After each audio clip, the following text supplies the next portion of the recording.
So if you're watching this video today, hopefully you find it helpful. If you do, be sure to subscribe if you're new and drop a like.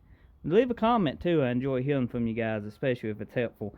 So which way does your tangs go on your LS engine? So I figured this might be helpful information if somebody's assembling one of these. I noticed, a lot of people might not know which way the tangs go, especially if you're new.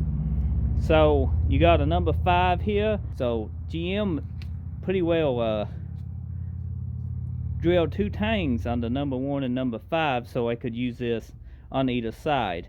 Well, what it does, it confuses a lot of people because you can put your bearings in wrong. Which way does it go? You got a tang here on the front of the motor. You can see where the factory side that the tang goes on is opposite. Now I tore down this factory 6.0. It's 2005 model, and I noted every bit of it as I took it apart. And I didn't remove my bearings from the main caps to assembly, and the tangs was on the opposite side. So if you're wondering which way you need to put it, tang is opposite to the other tang. It's the way I'm assembling this motor. This is the way it came from the factory. That's the way I'm putting it back together.